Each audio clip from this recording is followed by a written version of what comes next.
merci. Je parlais à un invité hein. C'est ça lii dafa bokk ci histoire de télévision ah émission bi commencé mooy doogo invité bi Ndiga Dia pour mu ñëw ñu waxtaan ci kanam bon il sera avec nous dans quelques minutes il a dit mu ngi doogo yeewu je sais que yéen yeewu ngeen bu yàgg merci beaucoup de nous rejoindre sur télévision Futur Média on vous souhaite une très bonne journée un très bon réveil enfin on est le 9 mars voilà dañoo sonnoon ci 8 mars journée de la femme jigéen ñu bëri wax mbi fa foore te mbëjee waa baajee tibiri bi joo démb vraiment jël nañu suñu dose de femmes télé yëpp xeeñ jigéen rajo yëpp xeeñ jigéen dëkk bi yëpp xeeñ jigéen enfin léegi dañuy delluwaat yëpp ci li tubaab naan à la normale on est le 9 mars donc là ñun ñëppay àndandoo gunge leen ci télévision Futur Média on vous parlera de ce qu'on a préparé pour vous toute cette journée durant on est tous là ce matin Bijou Ndiaye ex-Sidex ñun ñëpp ñu fas yéene leen gunge ci télévision Futur Média en attendant comme tous les matins retrouvons tout de suite la rédaction pour le premier journal de ce mercredi des infos présentées tout de suite sous forme de bulletin par Fatima Ba Diakhaté bonjour Fatima. Bonjour Pape Cheikh, bonjour également à vous chers téléspectateurs et c'est parti pour le premier bulletin d'information.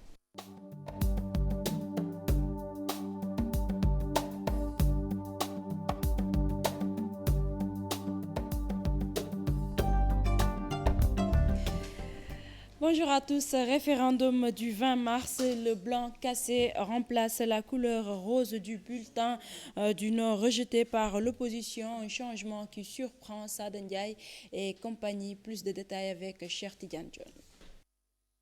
Mamadou Diop Decroix brandit le spécimen du bulletin de vote de l'opposition. Surprise, la couleur a changé du blanc cassé en lieu et place du rose initialement prévu. Les partisans du non affirment avoir relevé des irrégularités et des dysfonctionnements. L'arrêté dit et ce qui est fait, c'est totalement différent. Parce que là aussi, j'ai dit que le ministre doit respecter sa signature. Gorti signature bas. C'est ça le problème des valeurs. On a pris rose, mais ça c'est du blanc cassé. Ce blanc cassé là. Et je n'ai jamais vu un bulletin oui écrit avec du noir. C'est toujours le non qui est écrit avec du noir. C'est le noir sur fond blanc. Le porte-parole du jour et ses camarades accusent le camp adverse d'adopter une démarche qui n'est pas catholique. Mais la charte de conscience, c'est ça qui est grave. Mais aujourd'hui, moi je pense que le président Macky Sall, malgré les torses qui sont bombés, et ensuite on fait le bac avant même le combat, mais aujourd'hui c'est l'argent. Il ne compte que sur l'argent. Je vous ai rappelé que le oui a gagné à 99,99% en 63. Presque le même score en 70. Presque le même score en 2 millions. Mais il n'aura pas ça. Et il ne compte que sur l'argent et l'argent a ses limites. Autre chose qui irrite les membres de la coalition Gor Sawar Dia, c'est le manque de représentants en Zambie. C'est la délégation de la commission électorale nationale autonome de la Zambie. Mais les membres sont tous de l'APR. L'un d'entre eux, qui est le président, mais avait compétit pour le poste de président de l'APR au niveau de la Zambie. Donc, à l'arrivée, on aura 3 membres du bureau de vote, un président, un assesseur, un secrétaire désigné par le consul ou l'ambassadeur. Le courant du oui sera là-bas. Le courant du non, 1. Très déterminés, les membres du dit front n'excluent pas de rencontrer le ministre de l'Intérieur pour lui faire part de leurs griefs. Ils ont fait face à la presse ce mardi. Menace terroriste, il n'y a pas de quoi s'alarmer au Sénégal, c'est du moins l'avis du secrétaire général du ministère des Affaires étrangères, des propos tenus lors du face-à-face des membres du Conseil de sécurité des Nations Unies avec la presse. Le dit conseil vient de boucler une tournée en Afrique de l'Ouest, périple qui a permis à ses membres de faire le point sur la situation sécuritaire dans la sous-région. Plus de précisions avec Ibrahima Kane Mardien. Autour de cette table, le Conseil de sécurité des Nations Unies. Un face-à-face avec la presse nationale et internationale pour échanger sur des questions relatives à la paix et la sécurité en Afrique de l'Ouest. Rencontre qui clôture un périple que les membres du Conseil ont effectué au Mali, en Guinée-Bissau et au Sénégal. Le Mali, parce que les Nations Unies entretiennent l'une de ses plus importantes missions de paix à travers la MINUSMA. La Guinée-Bissau, pays en post-construction, post-conflit, mais dont la stabilité n'est pas encore tout à fait achevée. Ici, le Sénégal, dont le président est président dans l'exercice de la CEDEAO, la CEDEAO, élément majeur de la géopolitique mondiale, qui abrite à Dakar le bureau des Nations Unies pour l'Afrique de l'Ouest et le Sahel. Cette visite du Conseil intervient dans un contexte où la question de la menace terroriste est agitée à Dakar. Toutefois, pour le ministère des Affaires étrangères, il n'y a pas de quoi s'inquiéter. nekkuñu Conseil des Nations Unies nekkuñu ci agenda Union africaine pour des problèmes de terrorisme mais comme ñi ñu wër ñëpp ils sont menacés pratiquement. C'est normal que ñun ñu jël suñu jumtukaay ba pour aar réew mi mais nekkuñu ci agenda benn organisation internationale parce que amuñu prise. Rappelons que les membres du Conseil se sont entretenus mardi dans l'après-midi avec le président Sall, par ailleurs président en exercice de la CEDEAO, une audience qui a permis de discuter des voies et moyens pour faire face à l'insécurité qui sévit dans certains pays. L'OFNAC, l'Office national de lutte contre la fraude et la corruption, et les acteurs du secteur judiciaire ont organisé une rencontre d'échange afin de favoriser le rapprochement et promouvoir la communication entre les deux parties. Un cadre de concertation est mis sur pied. Compte rendu de la rencontre avec Fatou Bintou Konté. La corruption est un véritable fléau pour nos États et pour l'éradiquer, l'OFNAC, l'Office national de lutte contre la fraude et la corruption, compte collaborer avec le système judiciaire sénégalais dans le but de renforcer l'efficacité du dispositif de répression de la fraude et des infractions connexes. C'est la raison pour laquelle nous avons estimé que compte tenu de la complexité du phénomène de la corruption, de la sophistication des moyens utilisés par les criminels, il faut être dans une démarche inclusive. Il faut créer une synergie entre tous les acteurs, notamment les services d'enquête et les services de poursuite. 2 jours de rencontres durant lesquels ces deux entités comptent mettre sur pied un cadre permanent de rencontres et de concertation. C'est d'abord une compréhension commune du dispositif anticorruption, du droit positif. Deuxièmement, il nous faut créer un cadre de concertation. Ce cadre de concertation nous permettant d'échanger des informations, d'assurer le suivi des dossiers déposés au niveau de la justice, puisque à l'issue de ces investigations, l'OFNAC dépose un rapport sur la table du procureur de la République. Il faut en assurer le suivi dans le respect de l'indépendance des magistrats en charge des poursuites, de l'instruction et du jugement. Nafingom Keïta révèle que la lutte contre la corruption ne rencontre aucun problème au Sénégal. La loi donne toutes les prérogatives à l'office. Non, nous n'avons rencontré aucun problème. Le dossier que nous avons déposé au niveau du procureur de Louga a été donc bien géré et avec beaucoup de sérénité. Et ce dossier, après le traitement de ce dossier, les personnes incriminées ont été inculpées et placées sous mandat de dépôt. Il y a d'autres dossiers qui sont sur la table du procureur de la République. Dans tous les cas, ce cadre de concertation va permettre un meilleur suivi des dossiers. Démarrage ce mardi de la première rencontre internationale des sciences en Afrique. Les travaux se déroulent au Centre international Abdou Diouf de Dakar, rencontre organisée par l'Institut africain des sciences mathématiques. L'ouverture a été présidée par les présidents sénégalais et rwandais Macky Sall et Paul Kagame. Compte rendu Mambiram Diouf Marien. L'Afrique continue de dépenser des milliards de dollars pour importer des ingénieurs et des techniciens, une perte énorme, disait Thierry Zomahon. Ce premier forum dans le continent est une réponse à un vibrant appel surtout des jeunes Africains chercheurs dans les domaines des sciences, technologies, ingénierie et mathématiques, en vue de la création d'une plateforme panafricaine pour centraliser les compétences à mettre au service des populations. À la recherche du prochain Einstein, ils se sont donné la main pour partager leur savoir et favoriser l'éclosion d'une véritable culture scientifique africaine. Le partenariat pour le développement des compétences en sciences appliquées et technologies, le PACET, avec l'Éthiopie, le Rwanda et le Sénégal. Ce partenariat nourrit l'ambition de former 10 000 docteurs. Le sommet sur la revitalisation de la science et de la technologie mais aussi le nouveau partenariat pour le développement de l'Afrique, le NEPAD, dont j'assure la présidence, ont montré la voie à suivre. Fuite des cerveaux, faible présence des femmes africaines au sein de la communauté scientifique, le président rwandais, dont le leadership reste un modèle, de déplorer le peu d'investissement noté. Nous n'investissons pas assez dans la science et la technologie, d'où le faible nombre d'étudiantes dans les universités qui représentent le tiers et moins dans la communauté scientifique. Nous ne tirons pas le meilleur parti de nos ressources. We are not using our human resources to the full.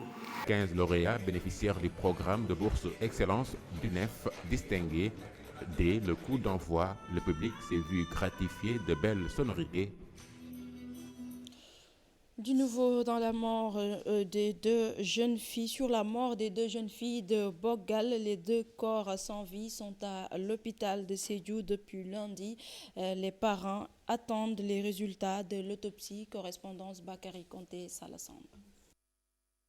C'est la tristesse et la consternation à Bogal avec la mort d'Aminata Ba, 14 ans, et Oumi Diao, âgée de 13 ans. Ces deux jeunes filles étaient parties chercher des fruits sauvages. Les corps sans vie des enfants ont été retrouvés dans un marigot.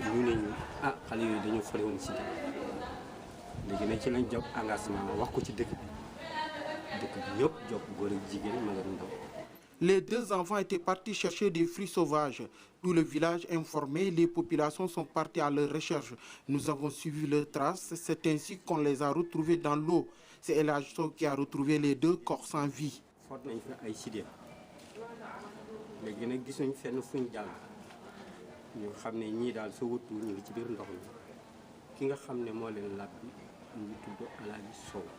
La mort par noyade rejetée d'abord en attendant les résultats de l'autopsie.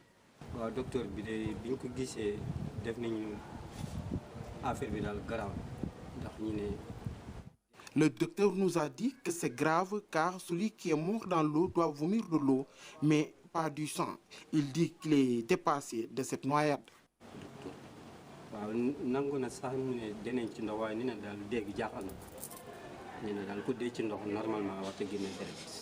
Interpellé sur la question, le docteur chargé de l'autopsie et le directeur de l'hôpital de Sédhiou ne veulent pas se prononcer sur la question. En attendant, les deux corps sans vie sont à la morgue de l'hôpital de Sédhiou. C'est tout pour ce bulletin d'information. Merci de l'avoir suivi. L'info revient à 8h en Wolof.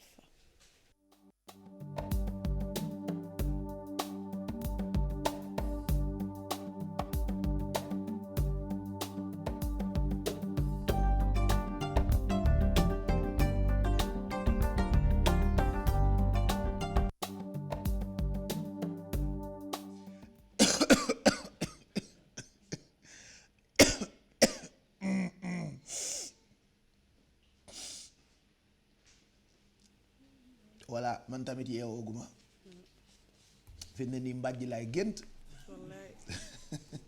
ak lal bu nooy nepp. Il y a des jours comme ça, on ne peut pas toujours avoir la forme, c'est impossible. Être péchu comme un fou tous les matins, écoutez, c'est impossible. Hein. Voilà, moi aussi je suis comme tout le monde, je suis fatigué ce matin, donc débrouillez-vous avec votre émission, vas-y pour la météo. Merci Fatima. J'y vais pour la météo. Je suis comme tout le monde. Je suis comme tout le monde.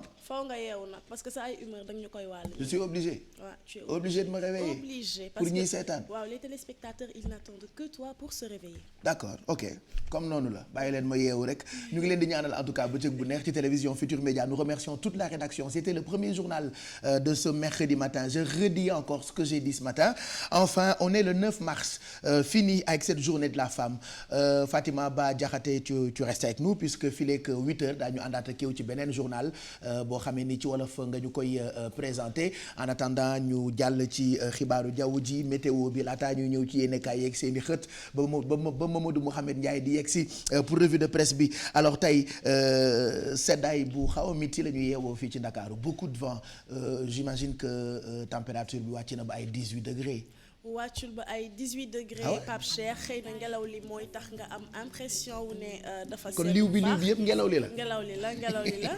c'est grave ñu ngi nuyu téléspectateurs yi ñuy seetaan fas yéene leen jox rek météo bu tey Dakar yeewu nañ ak 21 degré. Saint-Louis yeewu ak 19 degré.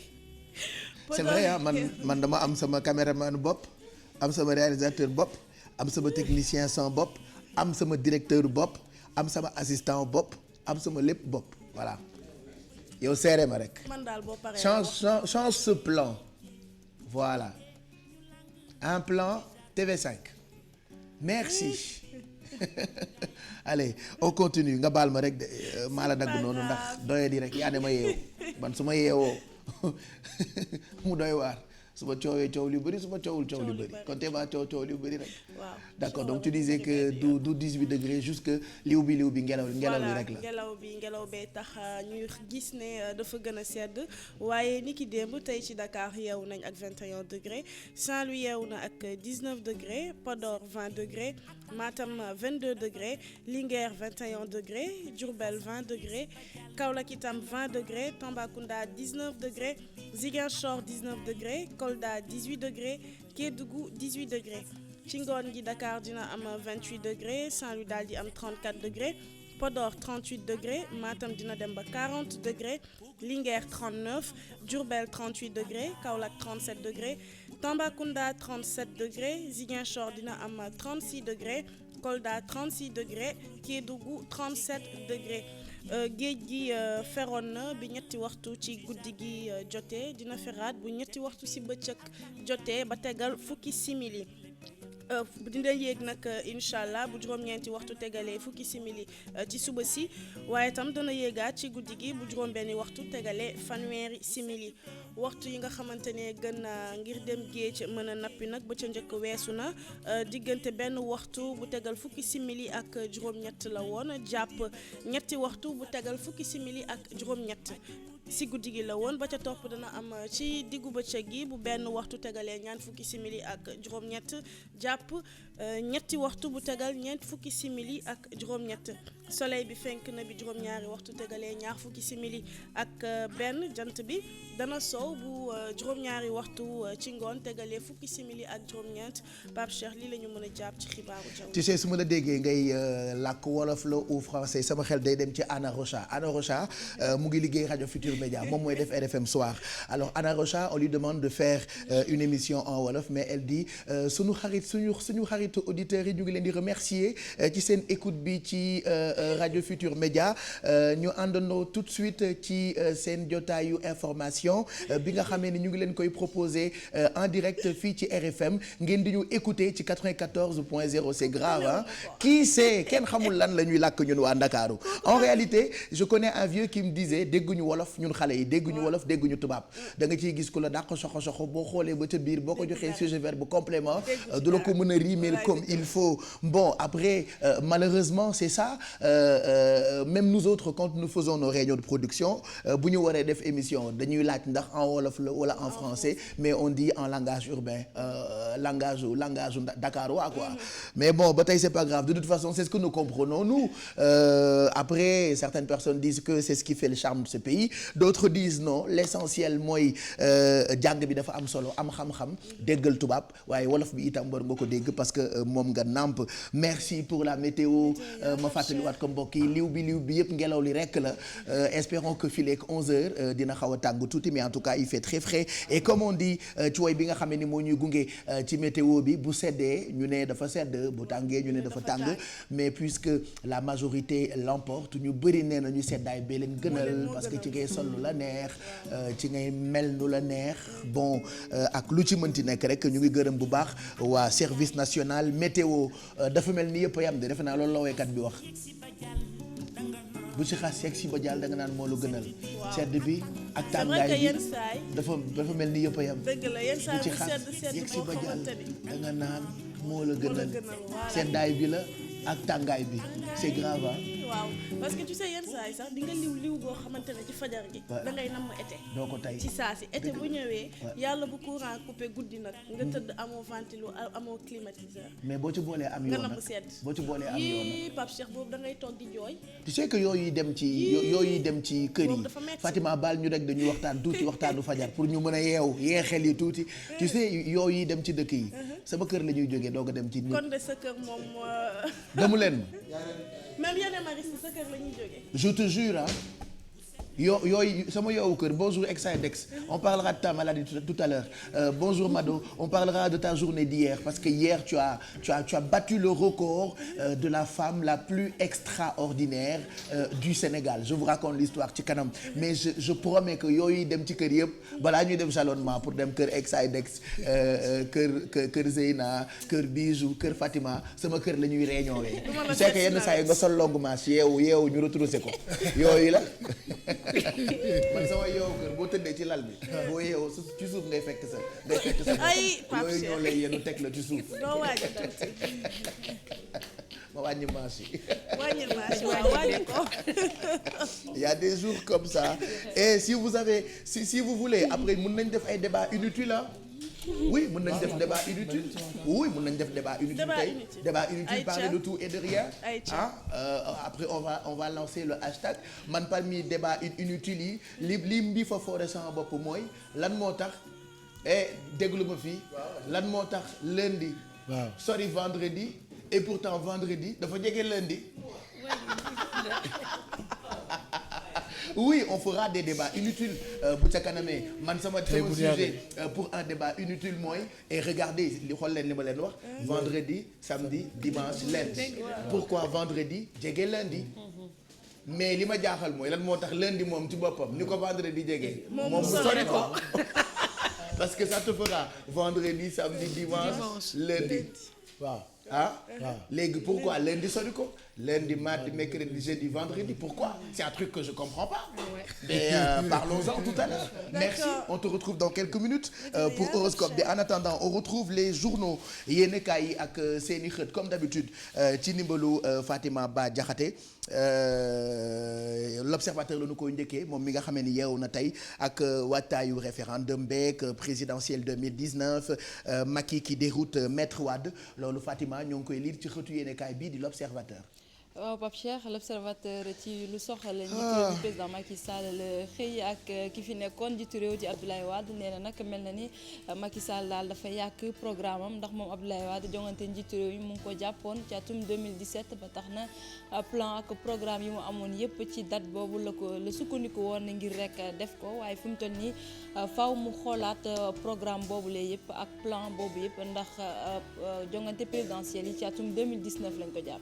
et puis tey li la réew mi ci wàllu xibaar rajo yeeg télé yi ñu ngi koy waxtaane ba ci yéenekaay yi dañ cee xëy muy Karim Wade mi nga xam ne ni lu bëri ci ay bien wam jël nañu ko ca France amoon na conférence de presse sax bu ñu amaloon foofee ngir waxtaane li ñu jël ca moom foofu ca France quotidien daf cee xëy tey saisie de biens de Karim Wade l'État récupère 17,6 milliards. Pape Cheikh waa CREI yi ak ñitam avocat yu nguur gi ñoom ñoo amal ab conférence de presse ca France ngir rek fësal ñu ne ñaari appartement yu Karim Wade yu ñu teg loxo foofulee ca France ñu ne nag ci xayma appartement yooyu la daanaka toll na ci 17 milliards de francs CFA yoo xamante ni léegi nguuru Sénégal moom moo ci teg loxoom. mu ngi toll ci ñaari société ak 6 appartements fii ci Dakar 24 comptes bancaires à Monaco bu ñu ko totalisé mu joxe 12 millions d'euros des montres de très grand luxe loolu yéenekaay bii di Populaire moo ñu ko xamal en détail ci xëtam. en détail Pape Cheikh ni nga ko waxee le Populaire xëy ci alal yi nga xamante ne Karim Wade ñu ne moo ko moomoon te nguurub Sénégal teg ci léegi loxoom 12 millions d'euros ñu ne ci xayma ay 17 jàpp 18 milliards de francs CFA ñu ne nag jamono ji Sénégal moom moo ko moom ndax Karim Wade bi ko CREI yi daane juróom benn ati kaso da cee teg ne lépp luy alalam nguurub Sénégal moom moo ko moom. yéenekaay yi di ñu xamal ni ay milliards yu bëri la mu ngi nekk ci diggante 17 jàpp 18 milliards quotidien 17,6 réew mi xëy ak loolu ni koppar gaa ngi toll ci 17 milliards de francs CFA en France l'État qui récupère récupère Pape Cheikh ndax léegi groupe Sénégal moom démb la ñu ko xamle ca France fi ñu doon amal ab conférence de presse ñoom waa CREI waaye itam avocat yu nguur gi wax ne fi ñu jaar l'enquête yi ñu def ba teg loxo yooyu les appartements yooyu les comptes bancaires yi ñu jàpp ne doomu njiitu réew ba woon moom moo ko moom. ba tey dañuy desandi xeetu enquête yooyu lay ci diggante Sénégal ak France waxtaan ci li yéenekaay bi xëyee tey di Libération demande d'entraide judiciaire Paris veut entendre Massata à Dakar. Massata Diack Pape Cheikh mu soxal ba tey coowal guerre ca I2AF nee na nag Paris da ko bëgg déglu fii ci Sénégal moom Massata Diack ndax li ñu koy tudd ci mbir mi faw rek mu am lu leer ba tax na dina am ab commission boo xamante ne dinañ leen yónnee fii ci Sénégal ngir ñu mën a déglu doomu président Lamine Diack. yéenekaay bii di L'As dafa xëyaat tey ak coow li nga xam ne ni moo am ci biir parti socialiste xaaf wala Khalifa Sall mu nekk ci xëtu yéenekaay bi ab laaja sampu ci xët bi Khalifa et compagnie sabré. Khalifa et compagnie ñu ne boo moyul dinañ leen tegee ay daan ci biir parti socialiste dañ leen di dàq wala leneen loole nag mooy laaj bi sampu lu ci mënti am ñu ne kàngam yi dinañu daje wax rek ci li fa xew indiscipline ñu ne bi ñu fa gis keroog ak ay ndaw yu doon yëglu yéenekaay bii di L'As ne faaw rek secrétaire général ba di Ousmane Tanor Dieng ak ñeneen ñi addu ci lu soxal Khalifa Sall. wattaayu référendum bi 20 mars la ñu ko jàpp incha allah ñii politique ak jegeñaale politiciens yi ku ci ne yaa ngi wane sa boor yéenekaay bi di Témoin xëy na tey ak kii mu tuddee beau-père bu président Macky Sall nee ñu il est en train de régler ses comptes Abdourahmane Seck Omer parle du chef de l'État de la victoire du oui à Rufisquin.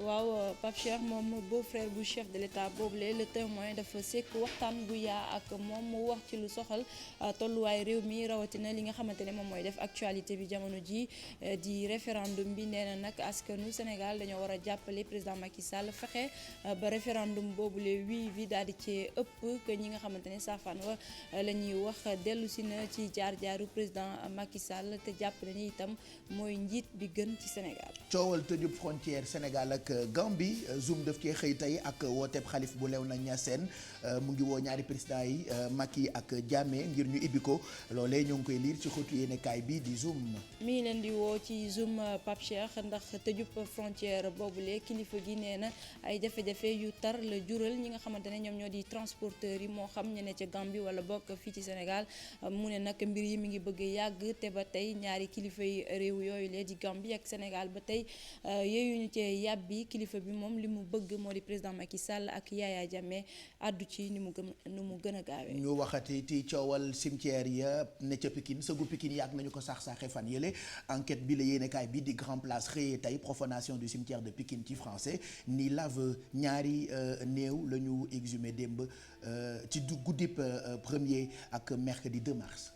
Pape Cheikh ñi nga xamante ne ñoom ñoo fa jaar saxe yooyu les bàmmeel ñu ne teg nañ leen loxo te it weddiwuñu li nga xamante ne moom lañ leen di tuumaal bu ñu sukkandikoo ci yéenekaay bi di Grand Place ne nangu nañ ne loolee ñoom ñoo ko def lan moo tax nag ñu def ko faaw ñu topp ko rek ci biir Grand Place. ñu jeexal ak Direct Info enquête bi mu xëyee tey daf ñoo tiital mu ngi ko amalee ca université Cheikh Anta Diop nee na lu bëri ci ay étudiants ñu ngi daaguwaale ak feebar yi ñu tuddee infection sexuellement transmissible. waaw Pape Cheikh mu ne téeméer boo jël juróom-ñeent fukk yi am nañu li nga xamante ne moom moo di infection sexuellement transmissible loolee nag ginnaaw ab étude boo xamante ni wala ab gëstu boo xamante ni Direct Info def na ko mu xëy ci nag te xamle ni am na daal loo xamante ne tiitaange war na cee mën a am. allez va reprendre ton pain merci ñu ngi lay gërëm bu baax 8h di nga dellu si 8h c'est dans 15 minutes il est 7h45 du matin ñu ngi lay gërëm bu baax mu nekkoon yéenekaay yi ak seeni xët ci ndimbalu Fatima Ba Diakhaté ñu ngi lay gërëm bu baax voilà ñu bàyyi leen ak Idrissa Sané Abdoulaye Diédhiou on retrouve qui pour la présentation du menu de l'Observateur Idrissa Sané voilà merci Alfie pour le café voilà regardez encore casse à jeter man gàcce gi ba nekkee ci télé bi yéen kay man dinaa fayu de toute façon xam nga man bu ma benn tooñee damay bàyyi ba mu mat fukk ma boole leen duma loolu yàlla dogal na ko tuddee mu fukk ma tooñandoo man ñaare su ma benn tooñee duma fay barki Serigne Touba Sénégal xamal nañ ma loolu man bu ma kenn tooñee laa jël faa ma tudd sama rakk benn daf may tooñ duma fay mais benn daf may tooñ ma bàyyi ba ñu mat fukk ma boole leen duma waaye démb fukk ma tooñandoo. damaa bëgg nga rusloo àdduna wërngël gépp gis nga yow am nga ndam. démb ku ñu taseel xas na damaa sonn ci ñu may def ma naan pat.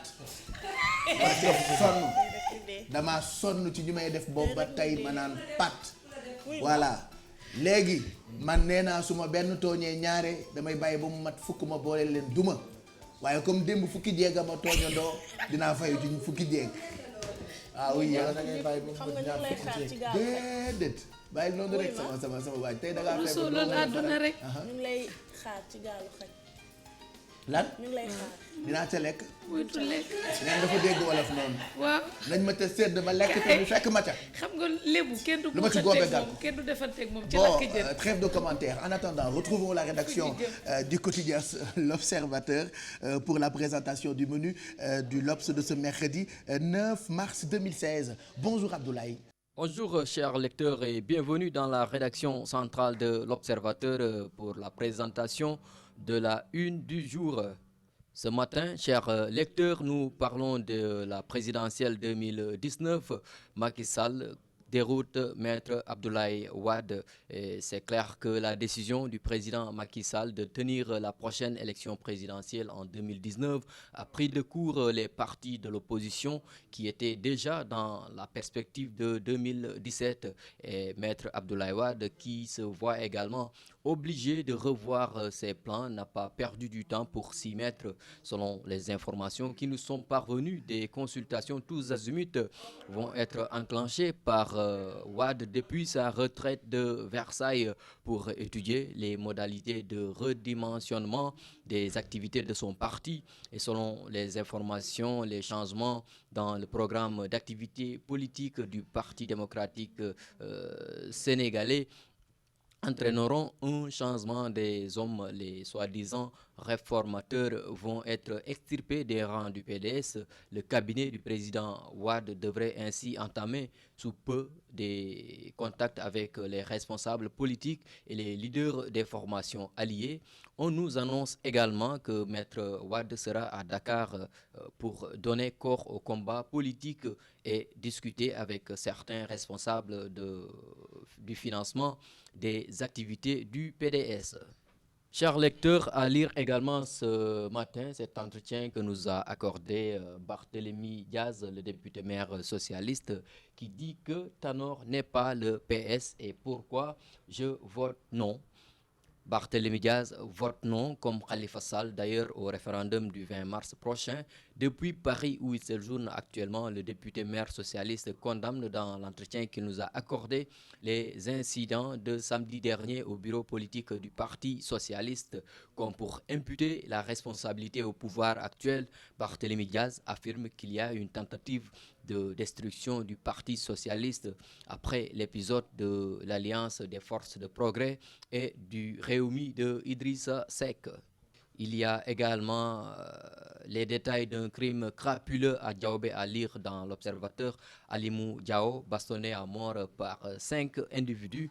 Alimou, 30 ans, marié, père d'un enfant, et son ami Ibrahima Kandé étaient donc sur le chemin du retour à leur village après une dure journée de labeur. Ils ont été violemment bastonnés par un groupe de 5 malfrats. Alimou passera de vie à trépas tandis que son camarade s'en est tiré avec des blessures. Et selon les témoignages, les 5 individus leur ont demandé s'ils avaient de la cigarette. Et face à la réponse négative des 2 amis, les bandits tentent de les fouiller. Il s'en est suivi une vive altercation jusqu'à ce que mort s'en suive. Après constat du meurtre, la gendarmerie de Diaobé a ouvert une enquête, chers lecteurs. Le sport s'invite également à la une de l'Observateur et nous parlons lutte avec frappe ou gala de lutte de Baol Production en Côte d'Ivoire. Paul Maurice Ndof le 1er mai à Trècheville.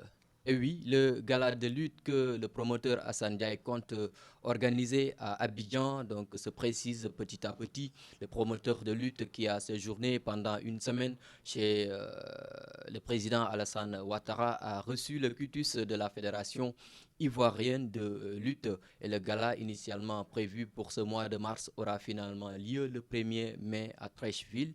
Et le grand combat opposera Paul Maurice à Ndof de l'écurie Dakarou. C'est tout pour le menu de l'Observateur de ce mercredi, chers lecteurs. Merci d'avoir suivi et bonne lecture à toutes et à tous. Merci Idrissa. Nous remercions toute cette grande rédaction que l'on retrouve encore demain, toujours pour le menu. Mais je m'en fous moi. De toute façon xam ngeen ni su ma naree daanu suuf si laa jël diw ko sama yaram bu ma naree daanu suuf si laa jël rek diwoo balaa kenn dafa def ko football leen def naa foot du doon information.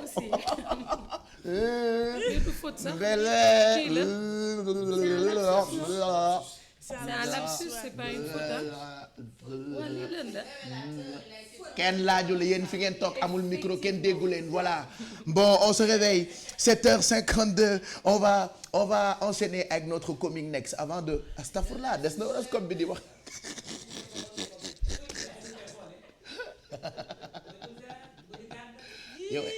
yow kenn laaju la. Bon, horoscope on t'a rien demandé. damay wax horoscope d'abord ak Zeyna comme tous les matins après on va jouer un peu avec vous.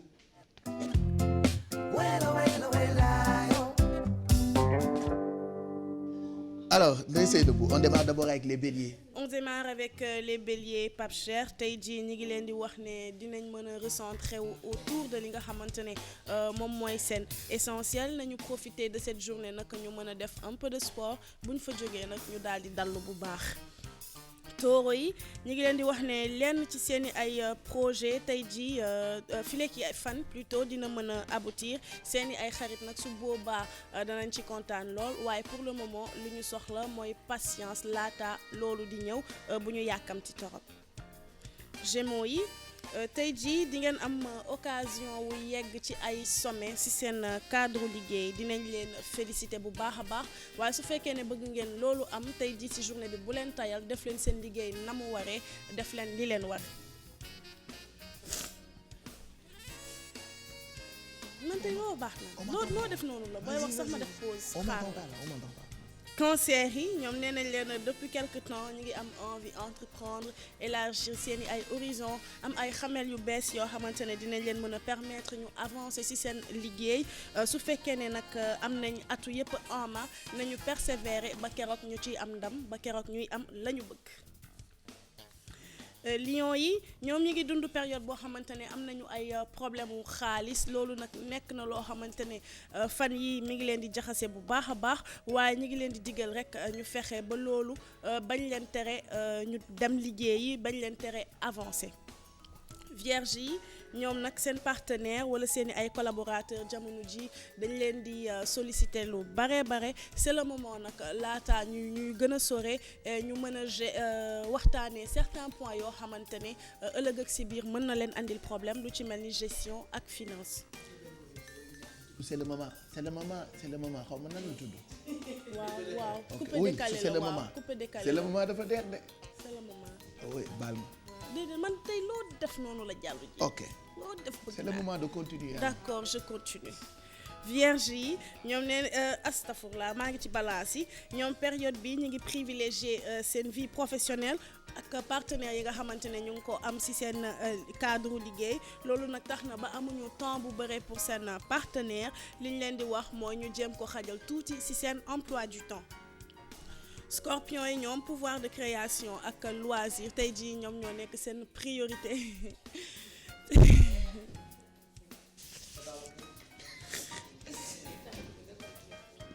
Merci.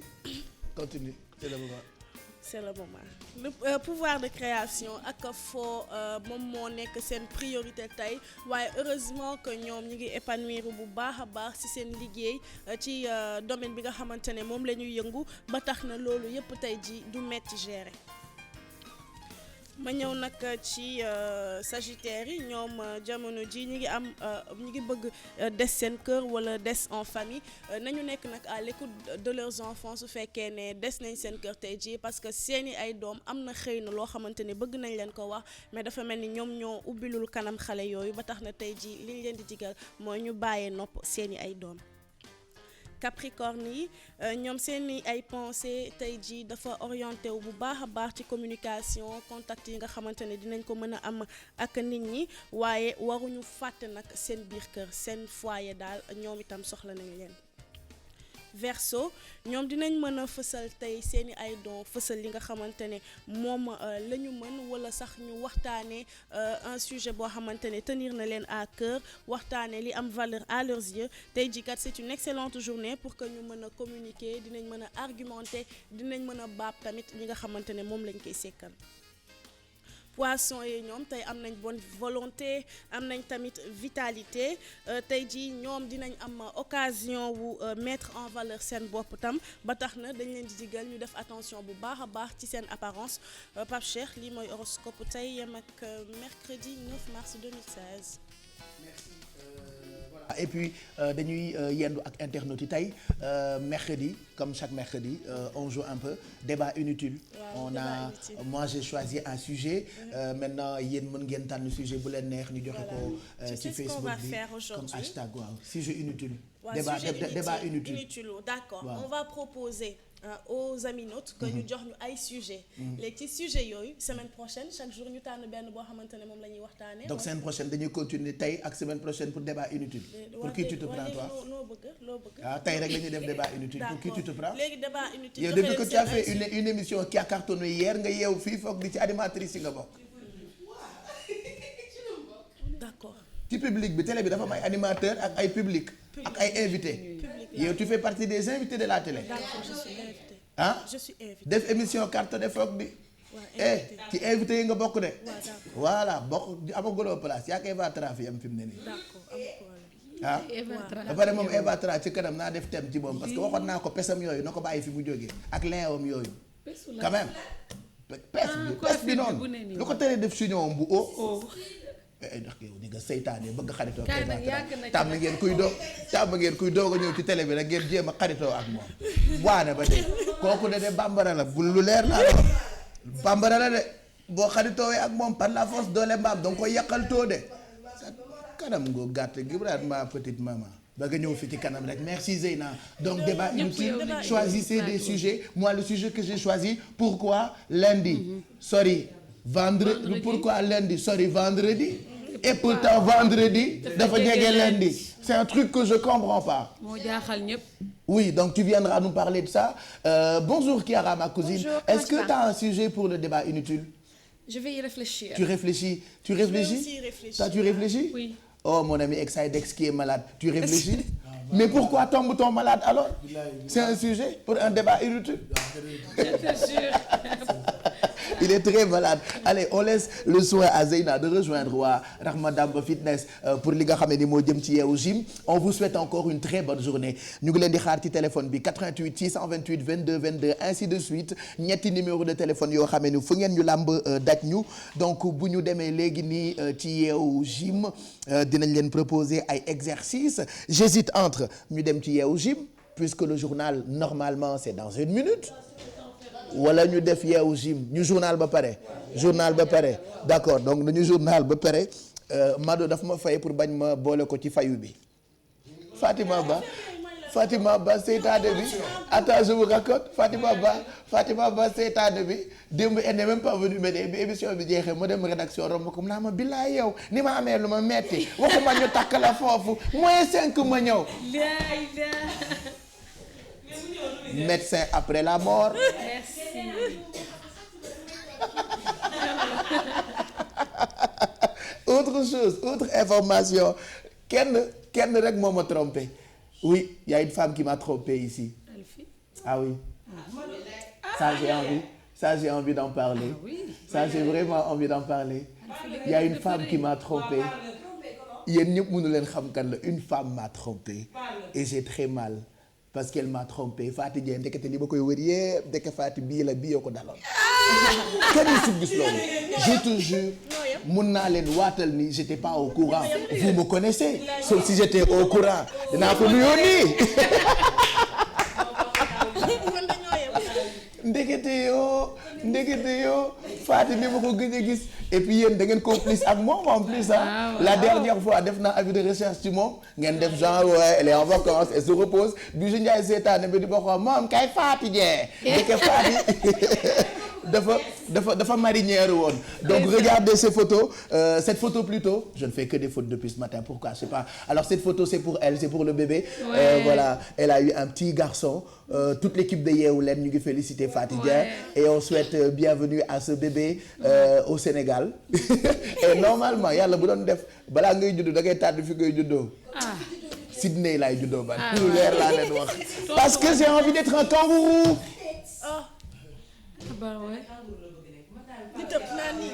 bébé kangourou rek. oui voilà. tu es contente?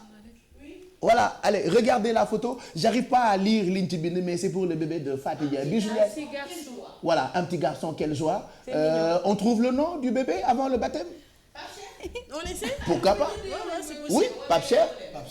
Pape Cheikh tu proposes? Pape Cheikh. Pape Cheikh. Pape Cheikh. Ah. Pape Cheikh. Mon cousin. Pape Cheikh. Pape Cheikh. D'accord donc ci kanam après journal bi ñu def référendum. waaw ñëpp nee nañu Pape Cheikh mais oui ou non ndax man la ñuy tuddee doom bi. Allez trêve de blabla on retrouve encore la rédaction pour un autre journal puisqu'il est 8h ñu bàyyi leen ak Fatima Ba Diakhaté.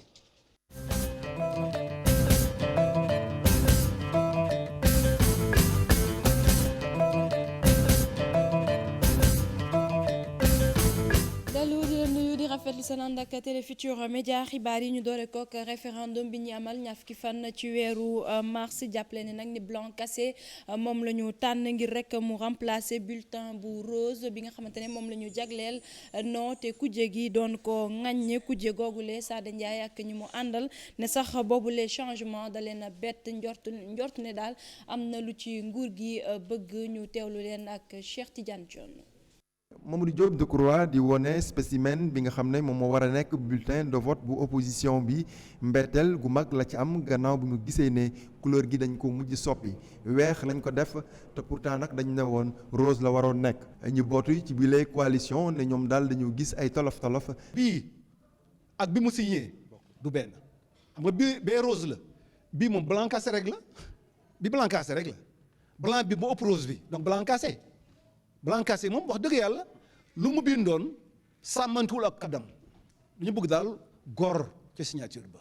suñ sukkandikoo ci kàddu kii di porte parole bi ak ay ñoñam nee nañ ñii di waa camp adverse bi ñoom jamono jii du ñu bëgg moom mooy teg ay démarches yoo xam ne jaadul benn yoon la. képp koo xam ne am na lu ñu la xaañ ci gox bi waxal non képp koo xam ne dañ leen jaxasee ci seen biir kër ñii ñu sa rakk mbaa sa mag mbaa sa jabar mbaa sa jëkkër ñu jënd ko pour ngeen feeloo waxal non.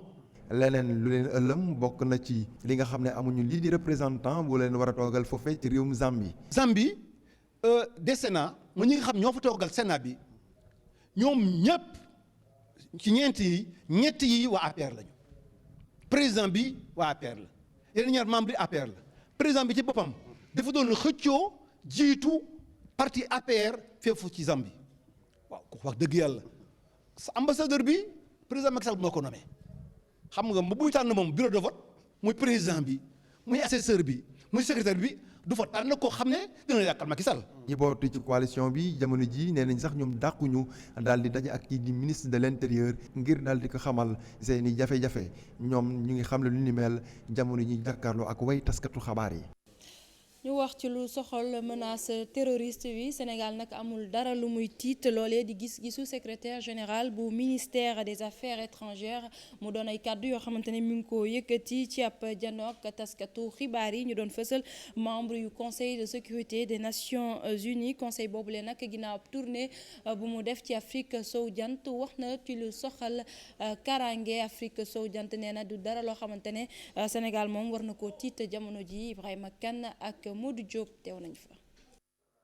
ci table ji kàngam yi seq conseil de sécurité des nations unies mu di ndaje bu ñu amal ak journaliste yu Sénégal ak yu ca biti réew ngir waxtaanee nag lu jëm ci wàllu paix ak sécurité ci Afrique de l'Ouest ndaje bi nag ñu ngi ko amal gannaaw bi membre yi conseil yi amalee ab tukki nemmeeku ca Mali Guinée Bissau ak Sénégal. waxtaan ak militaires yi waxtaan ak gouvernement bi waxtaan ak opposition waxtaan ak mouvement rebelle yi nga xam ñoo indiwoon joli ci nord du Mali bu ñu jógee foofu jàll dem Guinée Bissau ndax Guinée Bissau jàpp na ni sax jàmm nag sax na fa mais bi constitution bi ñëwee élection yi ñëw président ak premier ministre daal déggoo ak ñu te bu ñu deful ndànk soldat bi Guinée Bissau ba léegi ñu ne teg waaye ñun gis jàpp nañ ne bu ñu ci deful dara xëy na soldat yi yëngatu. tukki nemmeeku gi nag mu ngi amee ci Sénégal ci contexte boo xam ne lu jëm ci menace terroriste coow li mu ngi lëmbee Ndakaaru wante bu ñu sukkandikoo ci ministère des affaires étrangères Sénégal warula tiit ci wàllu woowu. nekkuñu conseil des nations. Le Sénégal n'est pas dans l'agenda des Nations Unies, encore moins de l'Union africaine en matière de terrorisme. C'est normal que le pays prenne ses dispositions au vu de la situation dans la sous-région, mais il n'y a pas de quoi s'alarmer. nekkuñu ci agenda benn organisation internationale parce que amuñu prise. ñuy fàttali ne ci talaata ji membre conseil bi daje nañu ak président Macky Sall nekk itam président en exercice bu CEDEAO mu di ab ndaje boo xamante ne nag waxtaanee nañ ci nu ñu war a def ba indi saafara nag ci yenn fitna yi ñuy nemmeeku ci yenn dëkk yi nekk ci sous-région bi. OFNAC di kuréel gi saytu lépp lu jëm ci wàllu njuuj njaaj ak guerre moom nag daal dina lëkkaloo ak système judiciaire bu Sénégal ngir rek fexe ba ñu booloo weccante xalaat fexe itam ci loo xamante ne soxal na guerre ak corruption ñu daal di ci xàccandoo ak dóorandoo loolu ngir rek am li nga xamante ne moom la ñu bëgg maanaam fexe ba guerre wàññeeku bu baax a baax fii ci Sénégal ak li ko wër am na cadre de concertation boo xamante ne taxawal nañu ko ngir rek ñuy mën di déggoo saa su ne. Fatou Bintou Konté lañ ci teewlu.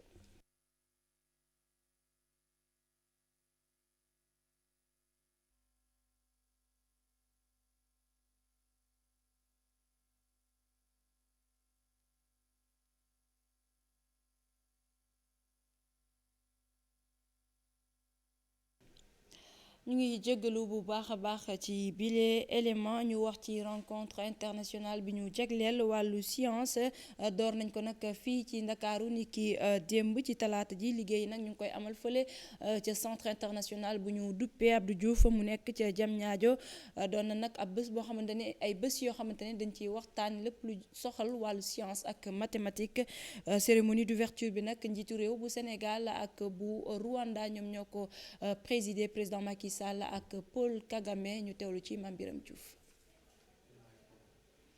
Mame Biram Diouf moom it mu mel na di ngeen ko dégg ci suñu neen jotaay xibaar ca diwaanu Sédhiou la ñu jëm wax ci faatu ñaari xale yu jigéen foofule ca Boggal ginnaaw nag bi ñu gisee seeni néew ba noppi daal dinañ ci amal ab autopsie ngir rek xool ci yan anam la ñu ñàkkee seen bakkan seen ay waajur ñoom ne ñu ngi xaar daal résultat boobule autopsie Bakary Konté moom it du ñàkk ngeen dégg ko ci suñu neen jotaay xibaar fii la ñu yem ak yéen ci xibaar juróom-ñetti waxtu yi di leen jaajëfal bu baax a baax ci teewlu bi rédaction bi dina fi teewaat benn waxtu ak yeneen i xibaar laata loolu yeewu leen day wéy ak Pape Cheikh.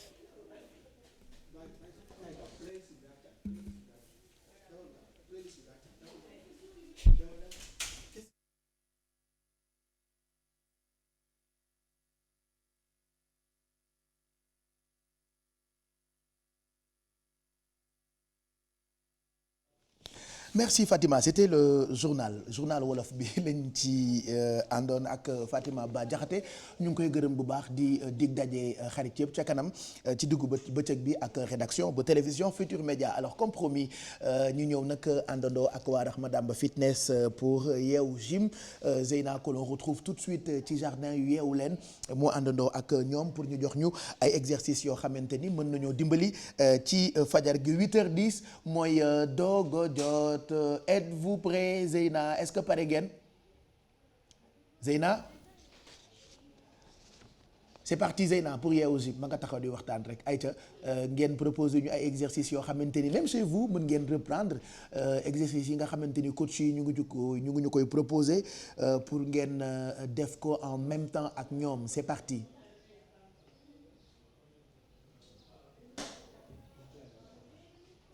Oui, Zeyna, c'est parti. Vous êtes en direct. Ils sont en train de faire en même temps quelques réglages techniques pour qu'on puisse les entendre. C'est normal, c'est naturel. La télé, c'est que de la télé. Hein. Voilà, on est zen, pas de problème. Il n'y a pas de quoi que voilà, nañu ko gérer noonu rek mu neex. Allez, defe naa Zeyna pare na pour Yeewu Gym. C'est parti pour Yeewu Gym. Mbaye Diouf da ngay dawaale nga wax leen ñu dem ci. Comme ça ñu àndandoo ci ak téléspectateurs. Je rappelle en même temps que mën ngeen ñëwoo ci numéro téléphone yi 88 628 22 22 wala 88 628 04 05 pour yéen ñi nga xam ne ni yéen a bëgg ñu jox leen ci ñiy séddale bokk na ci ay dépenses yoo xam ne ni ñoo ko yor xam ngeen ne ñun ñoo gaaw ci téléspectateur bu banque. Voilà bu ngeen banqué rek woote leen ñu ngi leen di xaar fii ba 11h ci télé bi 88 628 22 22 wala 88 628 04 05 wala 88 628 65 65 c'est parti pour Yeewu Gym.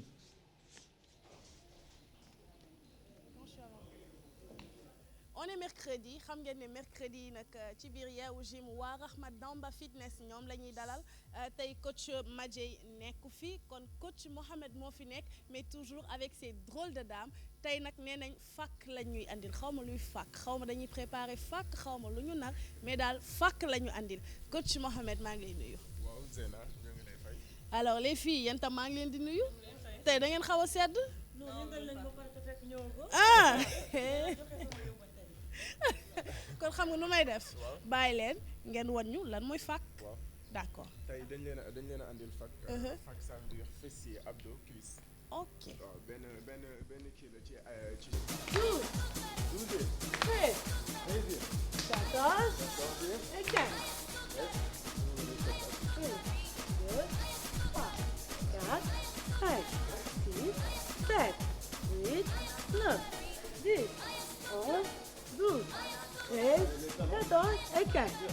1, 2, 3, 4, 5, 6, 7, 8, 9, 10, 11, 12, 13, 14,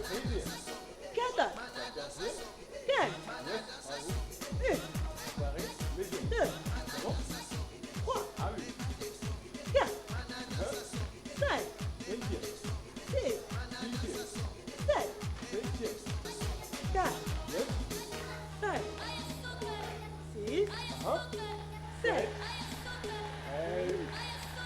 C'est bon, on fait dire. Elle est là. Ici. Bien, derrière. C'est bon. Voilà. Ouais. mais man da nga ne fàkk mooy fessier abdos cuisse. léegi man j'ai pas senti au fait ngeen travail abdos yi wala mouvement yi ngeen doon def. Quand tu descends, tu serres les abdos et là tu travailles les abdos. D'accord. Ouais. Et li ngeen doon def nii fàkk bi lan mooy njëriñam. Fàkk bi ça travaille les fessiers, les abdos et les cuisses. C'est donc. mais coach yow sonn nga de. Non, c'est que à chaque fois gars yi loolu lañu doon xam. Premier souffle day génn surtout seddaay. coach sonn nga maa ngi affaire yi di ko leen nii. coach sonn nga. donc tey thème semaine bi c'est que mooy récupération ci sport. ñu bëri dañuy sport sans ñuy def récupération. alors que récupération dafa baax sport. d'accord. donc à chaque fois boo ñibbee seen kër. fexeel nga jël sa temps. nga sangu. boo jugee salle. sangu. reer ba pare. en plus nga dallu tuuti ba pare balaa ngaa tëdd. ah d'accord surtout gars yi dañuy ñëw rek mën nañu reer rek tëdd. ok en plus surtout période bi ñu nekk nii. dafa sedd gars yi dañuy sport ba pare te duñu naan lu bari. d'accord parce que day su seddee s'hydrater. voilà donc il faut ngay naan lu bari. sinon mën nga am ay problème donc à chaque fois boo jógee sport. naanal ndox bu bari même boo nekk sport tamit amal habitude ngay yóbbu ndox. di ko naan. d'accord léegi vendredi. da ngeen di ñëwaat léegi kuy ñëw yow yaay ñëw wala coach Madieye. bon ça dépend peut-être Madieye mën na ñëw. wala man ak Madieye ñu ñëw. d'accord alors ñu ngi leen di jox rendez-vous vendredi ci biir Yeewu Leen ça sera ak ñoom Aj Hassan mais nous on se retrouvera mercredi prochain Yeewu Gym la woon ak waa Rahma Damba Fitness comme ni ñu koy defee tous les mercredis ak les vendredis c'était tout pour aujourd'hui la suite de Yeewu Leen c'est tout de suite. Merci Zeyna, nous remercions waa Rahma Damba Fitness ak suñu xarit Ousmane Fall moom mi ko ibbi c'est un grand coach bu nekk diggante Bruxelles ak dëkk yi nekk Belgique et puis nous remercions personnel bu Rahma Damba Fitness yëpp bu ngeen bëggee def ay exercices sport n'hésitez pas Rahma Damba Fitness mu ngi nekk boori police parcelle voilà mën ngeen fa dem et puis ngeen def sport 8h20 mooy doog a jot dans quelques minutes ñu jàll ci publicité yi en attendant préparé nañ leen yu am solo tout à l'heure ak Kiara dañu àndandoo ak moom ci parmi nous comme tous les mercredis tey nag dinañu wax on parlera du women empowerment c'est ça empowerment au Sénégal ça veut dire quoi? Je vais l'expliquer tout à l'heure qu'est-ce qui ça veut dire empowerment. C'est un mouvement, c'est une association, c'est un projet? Disons que je vais présenter aujourd'hui un projet qui concerne la coopération italienne et le ministère de la femme sénégalaise. Super. Qui s'appelle PIDES.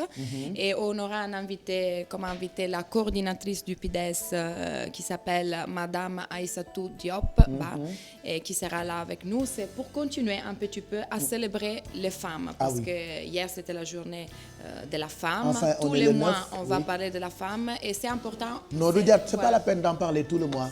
Si, il faut qu'on t'attache encore aujourd'hui. Non, voilà, tu en parles alors. Donc, c'est parce que vraiment, il faut aussi comprendre les rôles de la femme dans la société et donc les femmes en tant que sujet et protagonistes de développement au Sénégal et pas seulement, tout à l'heure. Voilà, donc on parlera de la femme et Excidex. Tu sais que ñun góor ñi on a toujours ay stéréotypes ci jigéen ñi. Par exemple pour man jigéen mënul dawal.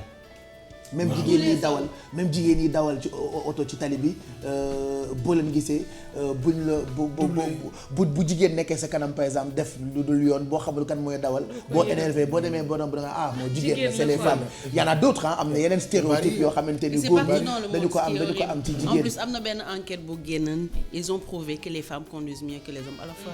Oui mais de toute façon mais je vous ai pas posé de question moi man ak Excidex ñooy waxtaan beneen stéréotype boo xamante ni góor ñi am nañu ko ci jigéen ñi elles sont bavardes. waaw lu waxee ñu ne yow da ngay wax comme jigéen. ça par contre jigéen dafa bëri wax bavardage. oui jigéen dafa bëri wax.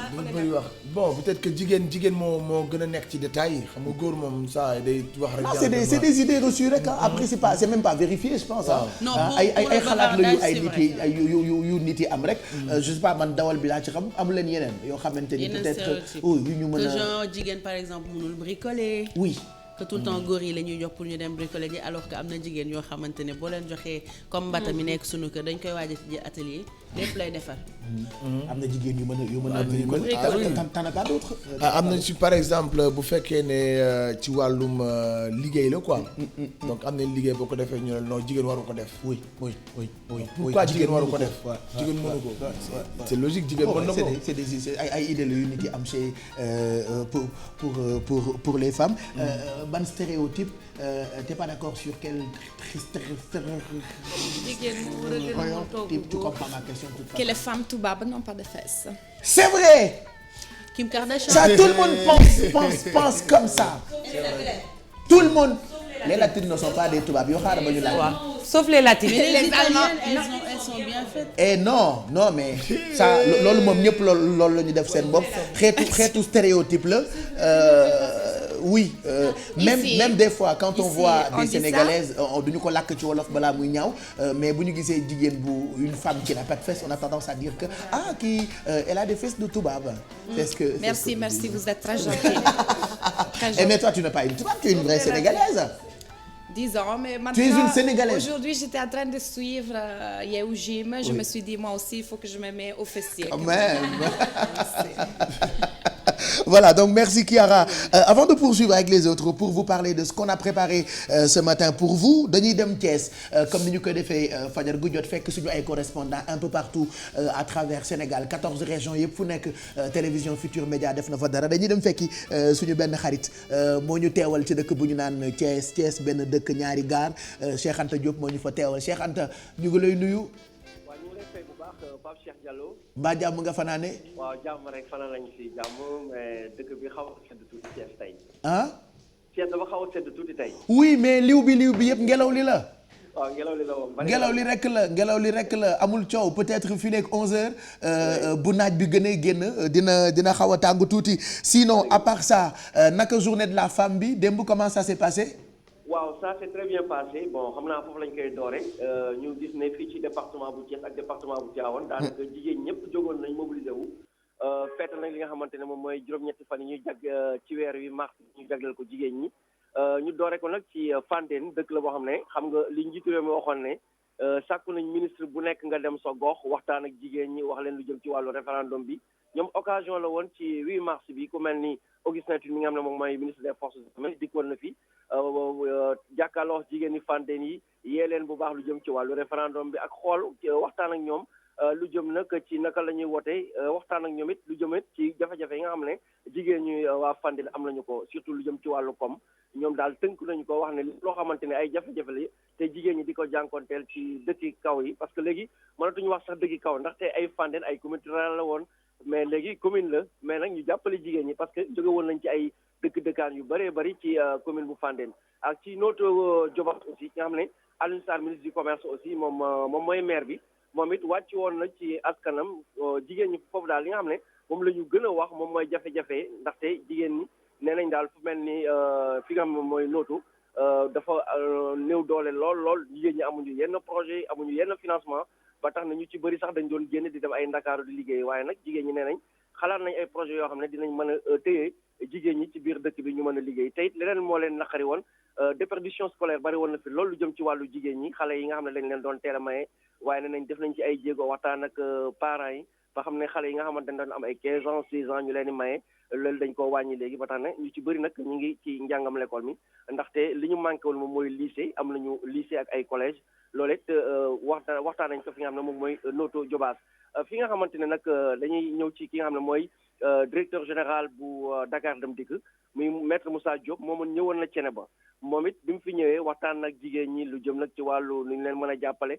lu jëm nag waxtaan lu jëm ci wàllu référendum bi ñoom ñëpp xool daal naka la ñu mën a jàppale projet bi nga xam ne mooy réforme yi nga xam ne mu njiitu réew mi def na ko ci kaw loolu annoncé na nag 475 bus dinañ ko génne ci ñaari weer yi di ñëw ba tax na nag sàkku na ndaw ñi nga xamante ne nee na amul doomu Thiès amul doomu Kaolack amul doomu Tëngéej amul doomu Ndakaaru képp koo xamante ne yow mën nga déposer sa dossier mën nga ko indi fële nga moom mooy Dakar Dem Dikk bu ko defee nee nañ daal dinañ jël nag lu mel ni ay chauffeur ay rechauffeur loolee nag dina jàppale ndaw ñu bu baax a baax lu jëm nag ci wàllu ñàkkam xëy ci Tivaouane it foofee nga xamante ne mooy benn plan développement lañ fa def boo xamante ne dina jël en compte lépp loo xamante ne jafe-jafe waa Tivaouane la lu jëm nag ci wàllu ñàkkam xëyu ndaw ñi ki nga xam ne mooy madame Seynabou Touré bi nga xamante ne moom mooy présidente du conseil départemental nee na dafa gis ne chômage bi dafa bari lool ci Tivaouane te am na ay sociétés minières yu bëri yoo xam ne ñu ngi implanté ci zone bi yu mel na ay ICS yu am ay MDL ak yeneen sociétés yoo xamante ne ñëw nañu ba tax na bu ñu xale yi sax bu ñu demee di utam xëy lañ naan leen amu leen benn qualification ñoom nag nee nañ conseil départemental bi xalaat nañu tabax benn lycée bu ñuy wax lycée professionnel boo xam ne xale yi di nekk cosaanoo Tivaouane ak li ko wër nañ leen fa mën a jàngal ci xeetu métier yooyu bu ñu demee nag ci compétition seen morom yi jóge ci yenn gox ñu mën leen a jël nag ñu mën a liggéey nag ci l'usine yi nga xamante ne ñoom ñooy usine société minière yi nga xam ne ñi ngi nekk ci département bu Tivaouane di jeexale nag ci ONAS bi nga xamante ne directeur général bi tey jii la fas yéene ñëw fii ci diwaanu Thiès visité nag installation yi nga xam ne def nañ ko fii fu mel ni centre d'épuration bi nga xam ne mi ngi fii ci kër CM Ndoye booy génn Thiès la mel na dem sur la route de Saint-Louis à droite ay 3 kilomètres ngay daw foofee nag war na fa dem seeti nag centre d'épuration bi ak installation yi nga xamante ni ñu ngi ci biir diwaanu Thiès Pape Cheikh loolu la ñu amoon daal ci xibaar yu gën a yaatu fii ci département bu Thiès ak département bu Tivaouane. merci Cheikh Anta yow côté rédaction nga foofu ca Thiès ñu ngi lay gërëm bu baax boo demee Jaxaaw nuyul ma suñu waa kër yi sama yaay yaa ngi déglu foofu ak sama ma astafurlah sa am naa fa maam waaw nga nuyul ma leen bu baax nuyul ma waa Thiès yëpp je rappelle que yaa ñu teewal foofu ci dëkk bu mag boobu ñu ngi gërëm waa Thiès ndax Thiès foo mën ci dem yéen a ngi yeewu ci fajar gi di àndandoo ak ñun ci télévision Futur Média 8h29 dans quelques minutes wala dans quelques secondes ñu àndandoo waat ak service commercial bi xool publicité yeeg suñu ay partenaires ñu ngi gërëm bu baax poste cash ci jàppandalam ñu fàttaliwaat leen ni carte bi bu ngeen ko bëggee 5000 dong la ñu koy jaayee c'est une carte Visa soxlawul ngeen di ibbi compte bancaire carte baa ngi nii comme ni ngeen ko gisee ci écran bi am na njëriñ bala nga koo xam sax nga ñëw jëndal ko sa doom ju nekk bitim réew xam nga fii am na waajur yu bëri yoo xam ni fii la ñuy jëlee xaalis di ko yónnee seen ay doomu étudiant par exemple bu ngeen ko jëndalee seen ay doom c'est plus la peine di def ay transactions yu metti il suffira juste ngeen dugalal leen xaalis ci carte bi comme ça seeni doom di mën a def ay retrait comme tout le monde parce que c'est une carte Visa gërëm tamit lobu gaz Mame Diarra jigéen ñi moom la ñu taamu ñun ñii bi ñu commencé yeewu leen ba tey am na benn jamono boo xamante ni yeneen gaz la Alfi doon toggee mais elle nous fatigué yenn saa yi da ngay pare yeewu leen dem ñibbi sa kër mu woo la 2h du matin yenn saa yi daf ma doon jaaxal allo gaz bi dafa jeex suba de nu ñuy def donc da ngay dëkk ay xaaja guddi pour dem di ko jëndal ay gaz mais gàcce ngaalaama lobu gaz Mame Diarra bi ñu ko amee ba tey dañoo sant yàlla gis ngeen ko mën nga ko am pendant ay weer mu nekk sa kër te du gaaw a jeex donc lobu gaz mi itam mu ngi ñaanal jigéenu Sénégal yëpp ñu ngi ànd itam ak Tigo Cash nag fi mu tollu tembe mu ngi ak ay baax-baaxam xeetu baax-baax yooyu nag pour nga xam ko il faut nga souscrire ci Tigo Cash wax ñu bëri baaxul barki Serigne Touba da ngay wax ba jaawale télé yi. li nga waxul woon dem mënoo ko rattraper waxal nank rek. donc je rappelle Tigo Cash ay bonus su 500% man de ba may abonné ci réseau téléphonique yi ba tey man nii personnellement musuma gis 500% man. non c'est une première. man moom personnellement moom damay wax rek. te yàlla rek tax nag man waaw man musuma gis 500% boo xamante ni non seulement da ngay jënd 1000 francs am 5 ñaata 500% mooy 5000 voilà 1000 francs am 5000 et en même temps affaire bi du kii. du jeex quoi amul Tigo rek nga war a woo da ngay woo réseau yëpp te ci tamit du am validité parce que moi quand su ma demee que ñoom bijou parce que ñoom des fois dañuy def promotion seen kër si ñoom dañuy def promotion de je te jure boo seet see bijou bébé satu waxtaanal la mooy bonus bi et bii amul validité quoi c'est-à-dire du ñu ne telle période boo jëndee crédit bi ci telle période boobu lay jeex c'est-à-dire durée de validité bi dafa illimité alors loolu ñu ngi ko tuddee super buña bu Tigo tout à l'heure d'ailleurs di ngeen ko gis ci publicité yi ki koy expliquer di Serigne Ngagne mu neex mi dinañ ci ñëw bu ca kanamee en tout cas tous nos partenaires ñu ngi leen di gërëm bu baax ci jàppandal geek ni ñu àndee ak ñun ci yeewu leen bi je rappelle que c'est la première matinale du Sénégal loolee c'est grâce à vous yéen ñi nga xamante ni yéen la ñu tuddee ay inconditionnels de la télé de yeewu leen parce qu'en réalité yéen a tax ñu fuuy et c'est vrai et n'est-ce pas je te jure ñoom ñoo tax ñu fuuy en fait je te jure bu ñu neexee réew grâce à vous donc nous vous remercions de fidélité bi ngeen am ci télévision Futur Média alors ci kanam dinañu def débrief journée de la femme hier ci télé bi parce que télévision Futur Média dañu battre record d'audience on a eu 2 grands rendez-vous yoo xamante ni ça a marqué tous les Sénégalais hier c'était la première de Evatra hier on a proposé un magazine boo xamante ni ñu ngi ci àndoon ak Zeyna on en parlera tout à l'heure dinañ def débrief bi mais en attendant démb bi ñuy tàggoo je vous avais proposé recherche bi nga xamante ni maa ngi ko doon def Google j'ai envie de partager ça avec les téléspectateurs avec vous on va commenter tous ensemble enfin on est le 9 hier les femmes nous ont fatigués dañ ñoom bi fa foore ak 8 mars mel ni comme si ñoom 8 mars donc la ñu am inégalité égalité femme battue femme circoncise femme accouchement femme et sida femme maltraitée finalement moi j'en avais marre toute la journée waaw les femmes xam nga elles sont maltraitées xam nga la femme elle est au début et à la fin de toute chose xam nga la femme derrière chaque femme il y a un grand femme tout ça ça m'a tellement fatigué hier finalement damaa jël ay ñuuxitu mburu ñuux ko sama noppi parce que j'en avais marre tu fais partie de ces hommes qui veulent réclamer une journée et pourquoi j'ai regardé hier la télé parce que Eva Tra c'était sa première loolu rek moo tax ma après ñu dindi ñuuxitu mburu yi pour regarder la télé il fallait aussi que ma xool Zeyna li muy annoncé boobu ba tey à quoi ça ressemble moo tax ma dindi ñuuxit bi mais quand ils ont fini damaa ñuuxitu mburu bi gisoo ni ma ñuuxitee tey regardez sama recherche bi démb sur Google quand je me suis réveillé le matin comme yenn saa yi ma petite rédaction là damay xuloo ak ñoom voilà dama def recherche dama njëkk a Exidex ne ko Exidex mais est-ce que mën nga ma expliquer comment comprendre les femmes Exidex na may Baye Cheikh mënuma la ko expliquer parce que les femmes elles peuvent pas être comprises. Et j'ai demandé à Google, on m'a dit que Google loo ko laaj mu tontu la mais même Google a des problèmes pour comprendre la femme. Regardez ce que Google m'a dit. Alors j'écris le matin, comment comprendre les femmes? Google qui me répond, veuillez patienter, on cherche nous aussi.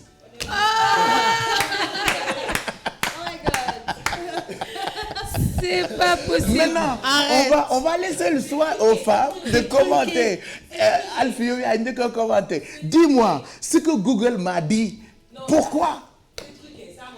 lii mënul nekk. mais Google la ko wax ah man de toute façon. ñun suñu yoon ci Google lii moom c'est truqué. yow bi yaa trucage nag.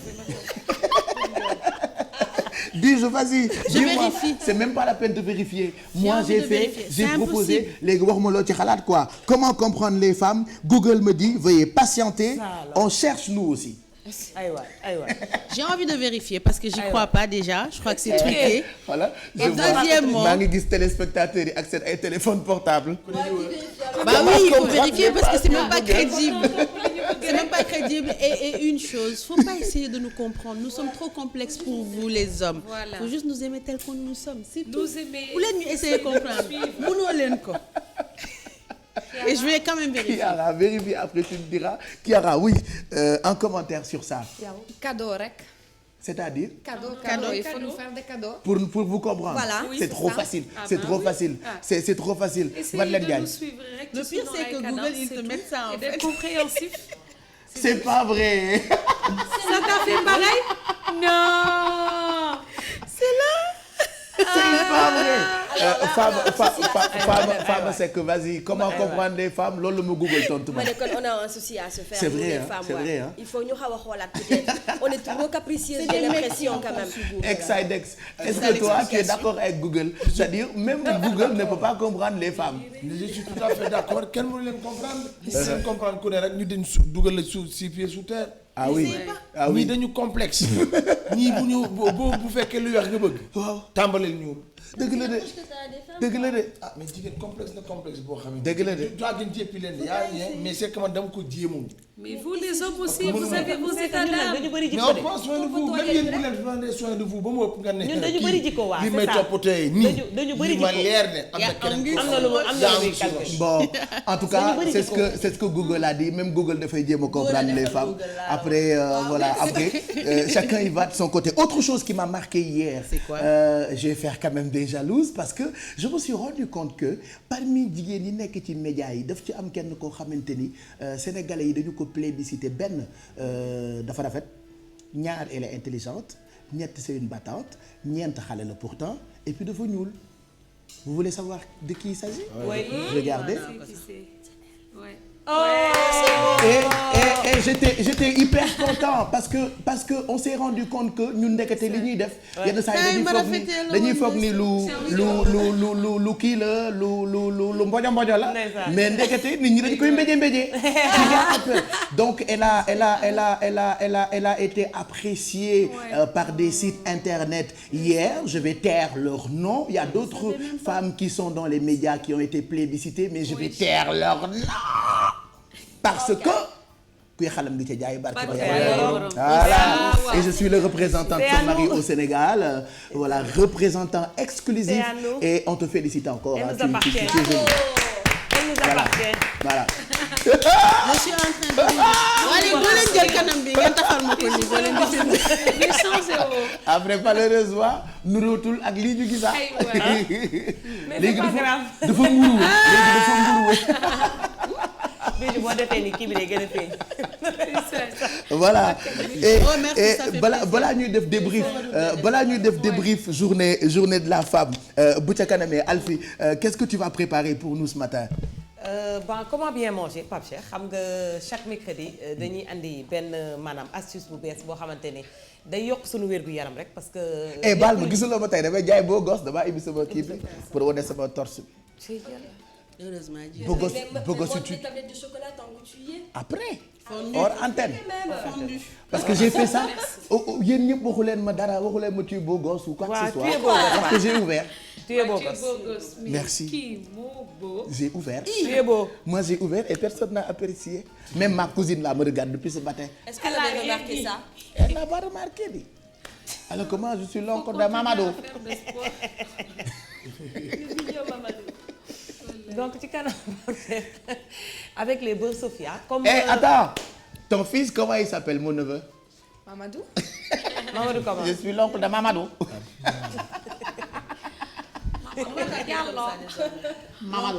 L'oncle de Mamadou. Oui, vas-y chérie. Donc puisque dañuy liggéey ak sponsor yi nga xamante ni Pape dañu mel ni Beurre Sofia nga xamante ni tout le temps dañuy participer ci cuisine bi ci kanam on va parler de tout ce qui est lipide maanaam tout ce qui est huile, tout ce qui est graisse, tout ce qui est gras. comme Beurre Sofia bi ñu fi am Pape Cheikh. Donc wax yan njëriñ la graisse di def ci yaram. te am na ñoo xamante ni dañuy suivre régime di wàññi ay graisse wala sax di ko bañ a lekk te loolu baaxul suñu yaram donc ci kanam on va parler de ça. Hier j'étais dans un resto on m'a proposé du dibimbam. Waaw ça existe. Baale ko oui. Oui. Après j'ai posé des questions je leur ai dit man xaw ma ni woon mbaam dañ koy def ay plats yu bëri la femme m'a dit dañuy def ceebu yàpp mbaam yaasa mbaam dibi mbaam et tout ça. Après moi je dis que j'ai pas mangé mais yàpp ba duuf na nooy na xonk na neex kenn mësul gis loolu boobu yooyu dog yu baax. Oui mais on va pas en parler hein. Chacun est libre de manger ce qu'il veut. Voilà ku nekk mën nga lekk lu la neex ah voilà. Notre suñu religion daf ñu koy tere ça veut pas dire que voilà les autres n'ont pas le droit de manger. Chacun est libre de manger ce qu'il veut. De toute façon, moi, je suis halal, donc je mange halal. Donc, je suis un animateur halal. En fait, tout le temps, damay laaj. Est-ce que comme ni ñu ko teree. Est-ce que de temps en temps du ngeen am envie su ngeen gisee mbaam bëgg ko lekk. C'est ce qui m'est arrivé hier. En tout cas, oui. Mais jambon à la base déjà. Non, pas yi ñuy def. Mais jambon à la base foofu la jógee. Ouais, mais pas oui, mais maintenant c'est marqué, il faut faire très attention. Tu sais dans certains produits dafay am trace su mbaam. day am na produit yu bëri yu ñu toog la ñuy defaree ak gélatine de coco. Donc mais léegi il faut savoir que même gélatine léegi nit ñi fii dañu évoluer ba gélatine bi nga xamante ne dañ ko doon defar ci mbaam parce que lan la ñuy soxla yeel yi matière boobu nekk ci yeel yi mooy am effet gélatine boobu donc loolu am na ci xar am na ci dafay buju bujee. waaw donc dëkku arabe itam dañu jël ñoom tam defar seen gélatine mooy gélatine al halal donc même gigot des bonbons donc doo xam ban lañ ciy def donc loolu itam xam nga doo mën a décortiquer bonbon yaa ngi ci doon lekk benn sac ndax am na gélatine mais chacun est libre de manger ce qu'il veut de toute façon nous on mais il faut savoir que jambon en tant que tel maanaam mooy pooju mbaam boobu nga xamante ne mooy génnee lamelle de jambon yi ñuy lekk am na yoo xamante ne c'est fait à base de bœuf c'est de la viande séchée. waaw yàpp nag bu ñu wowal mais il faut vérifier li ñuy lekk tu sais je vois des documentaires man daal tubaab la ma yàlla waroon def rek. mais doon ay choix la avant ngay juddu yàlla ne allo oui tu préfères l'être où je dirais Italie en Sicile près de chez ma cousine. Oui parce que moi j'ai vu souvent yenn produits yi ñuy lekk di ñu ko jaay fii nii dans certains documentaires je dis pas que yi ñuy lekk yëpp noonu la ñu mel dañuy jaxase ay desitu animaux ay yaxat ay mbaq ay graisse ay puru ay para ay coro ay mborojo ñu jël yëpp wol ko def ko assaisonné ko est-ce que loolu ngay lekk sax da nga am na doog loolu sax fan wala assaisonné ko jël rehausser goût bi maanaam jox la benn def ci benn goût boo xam ne boo koy lekk da ngay foog ni ginaar lay saf alors que yooyu ay goût la yu ñuy yokk mais li Pape Cheikh di wax bopp yeeg tànk yeeg yépp la ñuy jël wal ko donc suñ la ko wanee yow suñ la joxaatee yooyu nga xamante ne ñun dañ koy faral di reeree dootoo ko lekk léegi nañu bàyyi chimiste bi wax oui am na lu ma jaaxal mooy parfois da ngay gis marque boo xam ne ça existe à l'international mais produit yi ñuy jox fii Sénégal yi ngay jënd mu nekk marque boobu quand tu vas à l'international doo ko mës a gis genre produit tropicalisé xaw ma nan lañ koy waxee am na boisson boo xamante ne nii am na fii am na en Europe. Oui. Mais format bi am fii nii au Sénégal. donc je l'ai jamais vu. C'est bizarre. goût bi bokkul format bi bokkul. loolu boo demee Europe doo ko fa gis. conserve. am na yàpp yow Alfi kañ nga demoon Europe entre nous. kañ nga demoon. ah mais chaque jour mi ngi fi attends je te montre mon passeport attends man sama congé saa yu ma jëlee sama congé maa ngi Suisse maa ngi Pérou je suis en France Italie. Sénégal Sénégal wuyu leen ma Sénégal sénégalaise. Montpellier sax dem na. sénégalaise j'ai une déclaration à faire moytu leen animateur ak animatrice su télé yi ci télé la ñuy toog di jaay xam-xam natt weesuwul nag toog di def émission parce que ku ci nekk oui gis nga boo demee en Europe.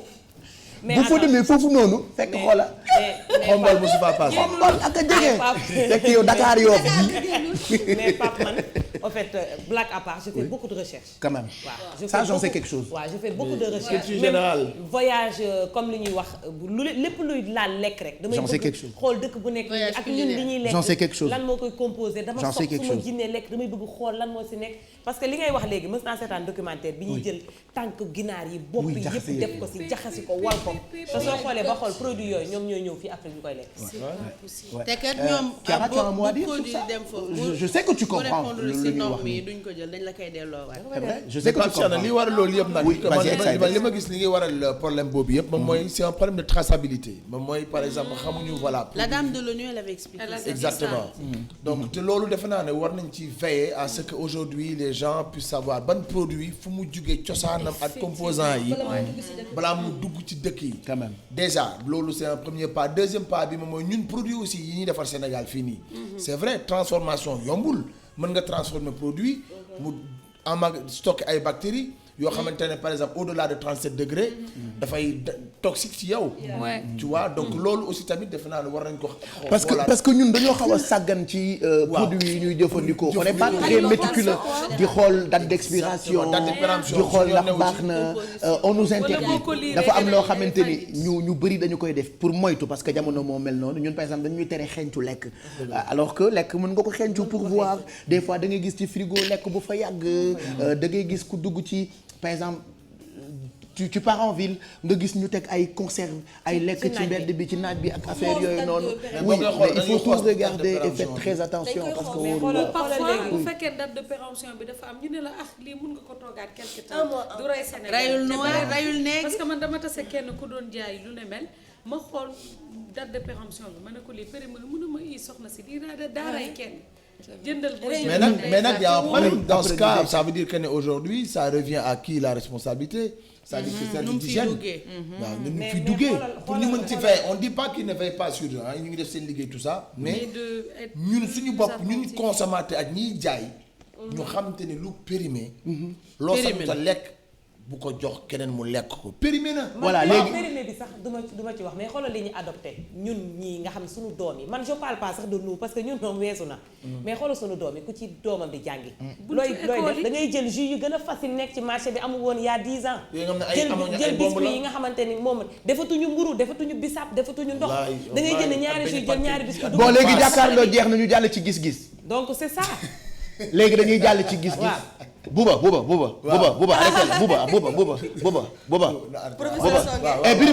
birima xoolal birima dama lay génne plate birima